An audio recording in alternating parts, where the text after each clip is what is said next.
Dernier hommage avant l'inhumation de l'illustre disparu.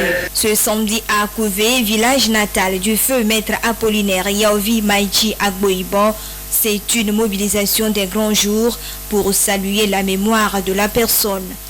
Autorités administratives et politiques, représentants des institutions nationales et internationales, familles et autres personnalités étaient présents pour faire leurs adieux. Une cérémonie aux couleurs du deuil, mais surtout du parti car créé par le désormais feu Yaovi Maïchi Agboïban. Nous sommes tristes et bouleversés par sa disparition. Mais le message que je voudrais exprimer ici est un message de joie et d'espérance. En effet, quoi de plus important pour toi,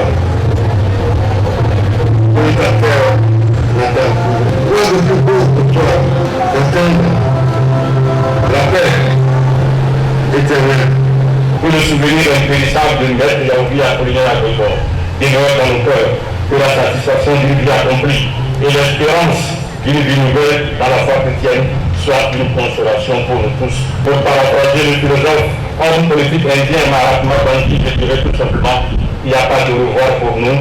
Peu importe là où tu es, maître Yaovi Maïchi Agboïban, tu seras toujours dans les cœurs des défenseurs des droits de l'homme. Nous que tu as pris le sang de Dieu, nous pourrons témoigner de ta force de caractère, de ton refus de la compromission, de ta foi à l'homme, de ton amour pour le Togo. Ce fut l'occasion pour le gouvernement togolais de retracer de façon succincte son parcours, que ce soit dans la politique ou sur son engagement pour la cause des droits de l'homme. Député indépendant à l'Assemblée nationale sous le régime de parti unique, M. Yaovi Agboïban avait réussi le tour de force de convaincre le président Yassine Yadema de vénérer mémoire d'accepter la création en 1987 de la Commission nationale des droits de l'homme. Il en sera le premier président jusqu'en 1990. Membre du comité pontifical Justice et Paix au Vatican et de la sous-commission des droits de l'homme de l'ONU en Suisse, M. Agboïban a été un acteur majeur dans le processus de démocratisation du Togo.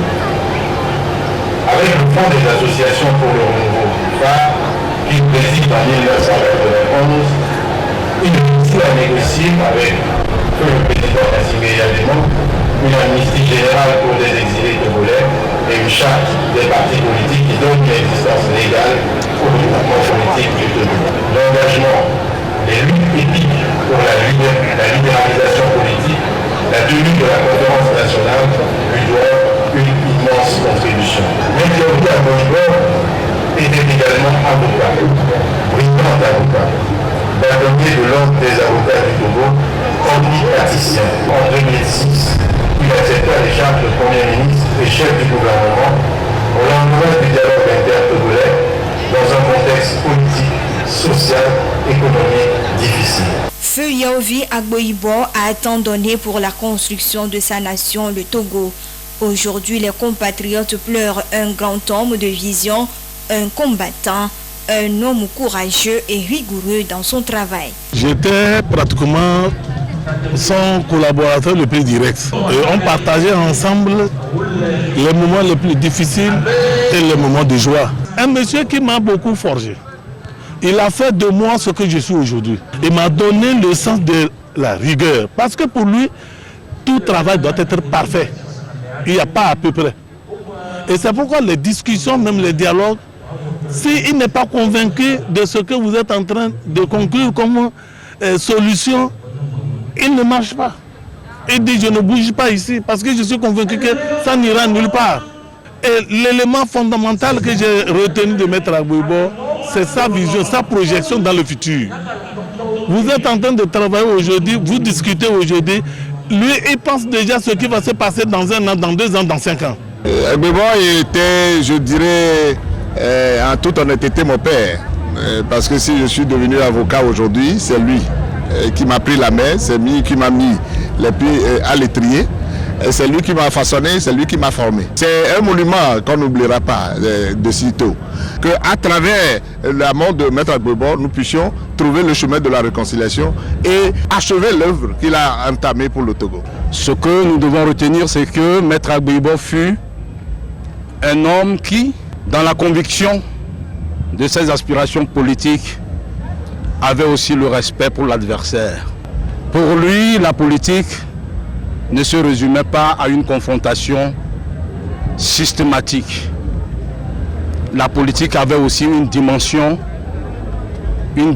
humaine. Maître Agboibo, c'est l'homme aussi du dialogue, des négociations. Il a fait sa part. L'œuvre humaine n'est jamais parfaite. Mais ce que nous pouvons retenir de lui, ce fut un grand homme d'État. Il a apporté sa pierre à l'édification de notre pays. Qu'il repose désormais en paix. Il a vécu et s'en est allé, mais ses œuvres et souvenirs resteront pour toujours. La dépouille mortelle a été inhumée dans l'intimité familiale. Rappelons qu'il est décédé le 30 mai 2020 à Paris, en France, à l'âge de 77 ans.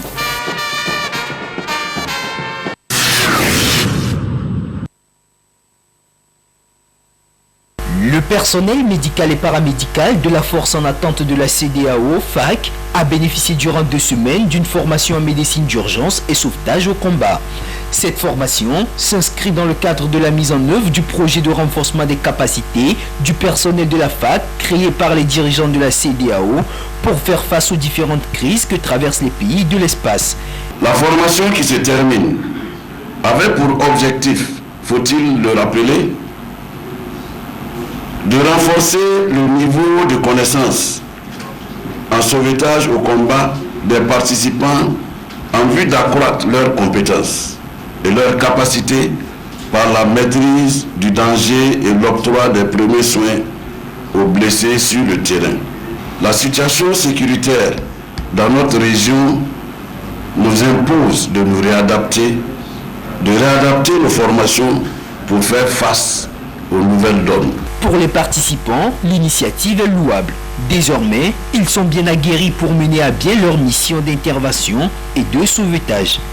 Cette formation va nous aider d'abord dans nos différentes prises en charge quotidiennes.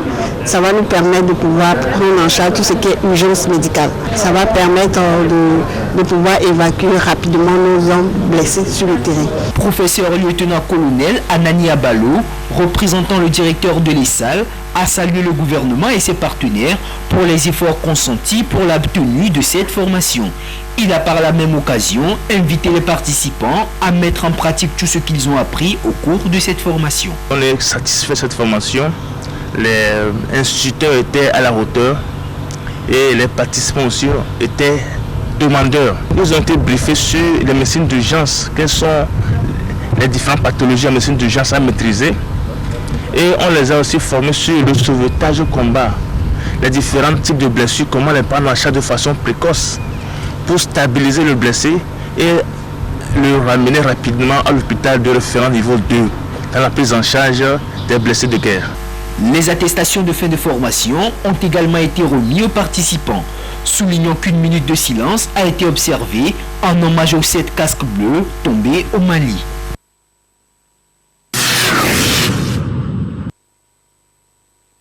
Tous les êtres humains naissent librement et égaux en dignité et en droit. C'est selon l'article 1er de la Déclaration universelle des droits de l'homme. Une chose est de le reconnaître, mais une autre est de veiller à ce que chaque individu jouisse pleinement de ses droits. Et la Journée internationale des droits de l'homme, célébrée chaque 1er décembre, est l'un des moyens d'y parvenir. C'est une occasion pour les défenseurs des droits humains de sensibiliser et surtout de mobiliser à travers le monde pour le respect des droits de l'homme. C'est aussi une journée au cours de laquelle les Nations Unies rappellent aux gouvernants leur engagement en faveur de la promotion et de la protection des droits de l'homme. Le Togo en fait partie. C'est une occasion unique, d'abord pour rappeler au Togo, aux dirigeants, que nous avons pris des engagements de pouvoir respecter les droits de l'homme, de faire en sorte que chaque citoyen, chaque citoyenne se sente partie prenante, dépositaire, mais c'est également une journée qui nous permet également de mettre en relief les avancées que nous avons obtenues en matière de droits de l'homme, de mettre le point sur les zones d'ombre, sur les zones où il faut encore faire d'efforts pour que la question des droits de l'homme devienne une réalité quotidienne, que ça devienne un automatisme pour chaque Togolais, chaque Togolaise. L'égalité, c'est le thème retenu pour l'édition 2021 de la Journée internationale des droits de l'homme. Sur cette question d'égalité en droits humains, des avancées ont été enregistrées sur le plan juridique au Togo. En ce qui concerne la ratification des instruments juridiques au niveau international et régional, on peut constater également que la question des droits de l'homme est de plus en plus prise en compte comme un principe incontournable dans les programmes et projets de développement. Au-delà de cela, nous avons aujourd'hui un pléthore de lois, le code des personnes et de la famille, le code pénal, le code de l'enfant, la loi sur la santé sexuelle et reproductive. Le Togo, depuis plusieurs années, a essayé de faire quand même des réformes au niveau de son arsenal juridique interne pour que toutes ces dispositions législatives puissent être conformes aux standards internationaux en matière de droits de l'homme. Mais des efforts restent à faire sur d'autres plans. La crise sanitaire liée au Covid-19 a enlevé le voile sur certains manquements relatifs à la protection des droits humains au Togo. Nous avons des difficultés en termes d'accès ou bien de jouissance des droits sociaux, culturels, économiques, des Togolais qui ont de plus en plus du mal à faire face à la gestion de leur vie sur le plan financier. Nous avons également constaté une restriction des libertés publiques, les libertés de mouvement, la liberté de manifestation. Quand on parle par exemple de la question de l'emploi, combien de jeunes aujourd'hui ont fini leurs études qui ont du mal à accéder aux emplois dans notre pays. Donc il y a plein de situations qui constituent quand même des obstacles au principe de l'égalité. La question d'accès à la justice, toutes ces questions constituent des points d'achoppement à la réalité du principe de l'égalité dans la vie de chaque Togolais. L'État est le premier garant et le protecteur des droits de l'homme. Il importe de mener des actions concrètes pouvant permettre aux citoyens togolais de jouir pleinement de leurs droits.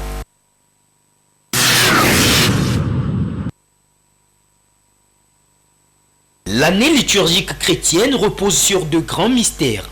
Le mystère de l'incarnation, symbolisé par la Noël, et le mystère de la rédemption, symbolisé par la Pâque. Chaque mystère est précédé d'un temps de préparation. S'agissant du mystère de l'incarnation, l'on parle de l'Avent, un temps qui annonce le début de l'année liturgique et qui compte 4 dimanches. Il est souvent qualifié de temps de l'attente pieuse et joyeuse, car préparant aux solennités de la Nativité, où l'on commémore le premier avènement du Fils de Dieu parmi les hommes. L'Église, au cours du temps de l'Avent, est tenue de respecter un certain nombre de dispositions. Une coutume dans l'Église catholique ayant un sens bien précis. Le temps de l'Avent, c'est un temps de préparation. Donc l'Église a 2 temps forts. Et les 2 temps forts sont pour préparer les 2 grandes fêtes de l'Église. Le temps de l'Avent démarre 4 semaines avant Noël. Pour cette année, par exemple, nous avons commencé le 28 novembre, parce que selon le calendrier civil, et à partir du 28 novembre, il reste exactement 4 dimanches avant Noël.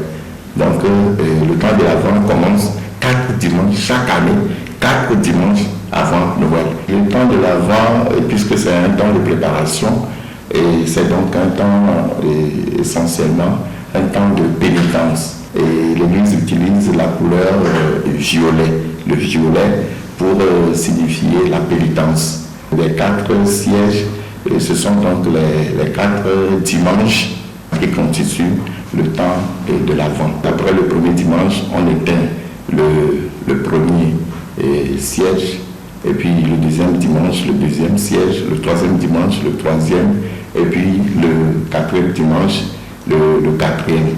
Et ces dimanches-là ont des particularités. Par exemple, nous portons le violet, bien violet, le premier dimanche, le deuxième dimanche, Mais le troisième dimanche de l'Avent, nous portons le rose. En fait, c'est le rose pour adoucir un peu la couleur du violet. Et pourquoi? Parce que nous sommes dans ce temps de pénitence, nous sommes dans l'espérance de l'avènement de Jésus. Pour le fidèle chrétien, l'Avent doit être un moment privilégié pour permettre à l'Esprit Saint de nous disposer à célébrer dans la joie la nativité de Jésus. Pour cela, les chrétiens sont tenus d'avoir une attitude missionnaire. Le chrétien doit pouvoir intensifier la prière et jeûner et faire l'aumône. C'est un temps de conversion, un temps d'exercice. Nous devons préparer le cœur pour accueillir le Seigneur qui vient. Bien vivre ce temps de l'Avent revient à reconnaître ses péchés et se convertir afin d'accueillir comme il le faut le Messie de Dieu.